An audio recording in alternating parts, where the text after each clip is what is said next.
Space, the final frontier.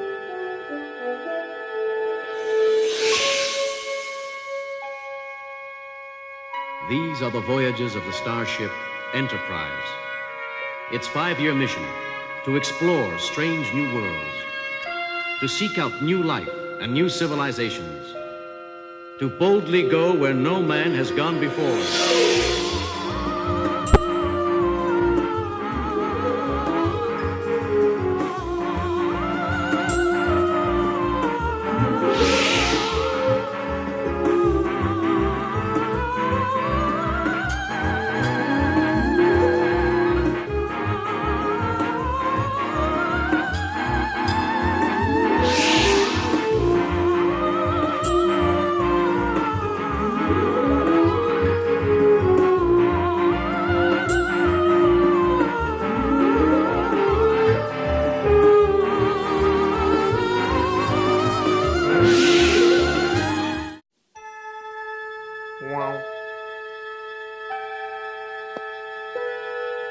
Space, the final frontier.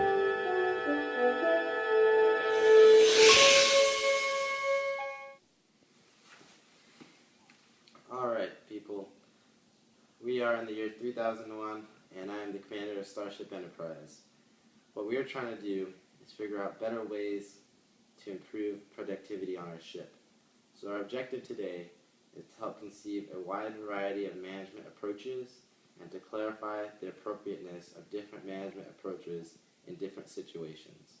So I want each of you to tell me and find the different ways that Earth has developed management systems for their uses. Greetings, Commander. Systematic management is organizational task and is performed by specialized labor, results in poor coordination and frequent problems in the manufacturing process. The systematic approach builds specific procedures and process in operation to achieve coordination. An emphasis on economical operations, adequate staffing, maintenance of inventories to meet consumer demands, and organizational control.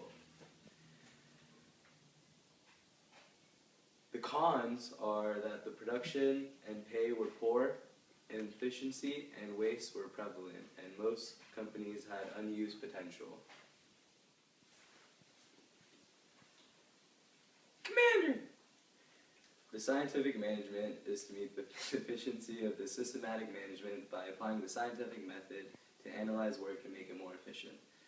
The 4 principles for management is to specific approaches to the work, though scientific approach instead of general guidelines. Scientifically train, teach, and develop each worker to give them the right job.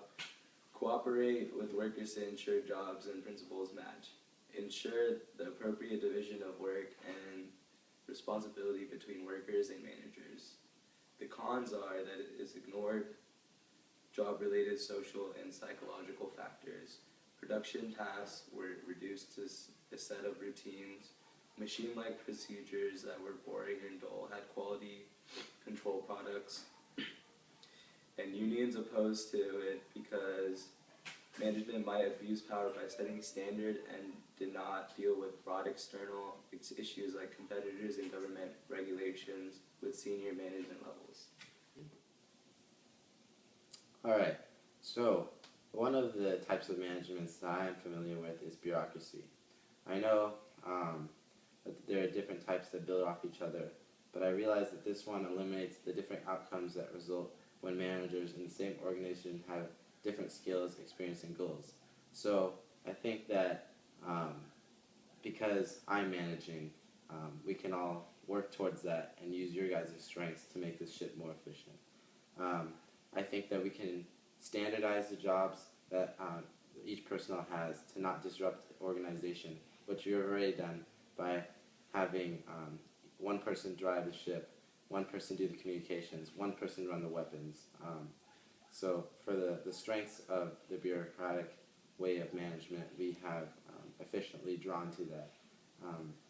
What we need to do more of is emphasize structure and formal network of relationships between you guys so that you guys work together better and have more standardized rules and regulations so that there are protocols when one person fails and another person succeeds. I think overall this will result in an organization that doesn't need to rely on necessarily one individual, but can be more effective with people that can pick up slack. Commander, administrative management emphasized roles of senior management. Management was a profession that could be taught. The 5 functions of principal management is planning, organizing, commanding, coordinating, and controlling. Management topics are social responsibility of management, the philosophy of management, clarification of business terms and concepts, and organizational principles. Role of senior executives: formulating the purpose of organization, hiring key individuals, and maintaining organizational communication. Two key notions are the manager's desire flexibility and the differences between motivating groups and individuals. Commander, human relations aimed at understanding how psychological and social processes interact with work situations to influence performance. Human relations effect on physical working conditions in workers' productivity and efficiency. Productivity may be affected more by psychological and social factors than by physical or objective influences. Productivity and employee behavior were influenced by the informal work group.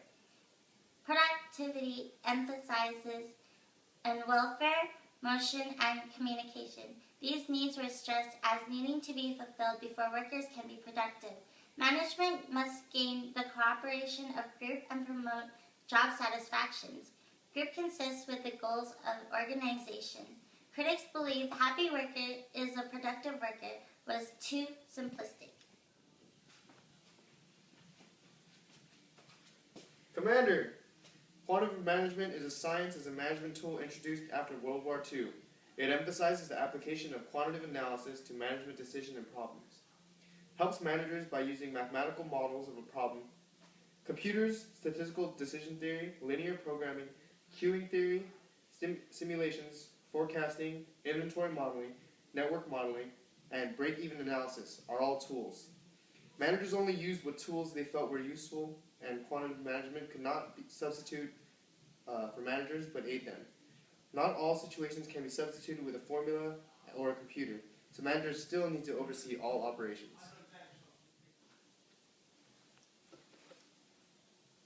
Commander, organizational behavior studies and identifies management activities that promote employee effectiveness through an understanding of the complex nature of individual, group, and organizational processes. Through the years, organizational behavior emphasized the development of the organization's human resources to achieve individual and organizational goals. It is criticized for its limited perspective, but recent contributions have a broader and more situational viewpoint.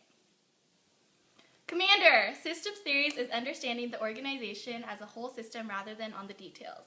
These organizations are open systems which are dependent on inputs such as raw materials, human resources, and capital from the outside world.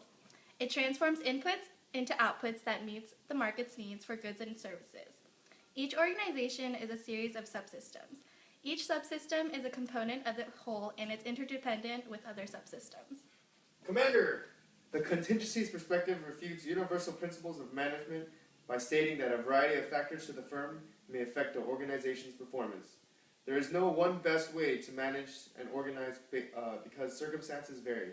Understanding contingencies help a manager know which sets of circumstances dictate which management actions. Some contingencies are circumstances in the organization's external environment, internal strengths and weaknesses of the organization, values, goals, and skills and attitudes of the management and workers in the organization, types of tasks, resources, and technologies the organization uses. Thank you, cadets, for gathering the information. Let's take these management systems and apply them to our ship to be more efficient. All right, Sparky, take us into warp speed.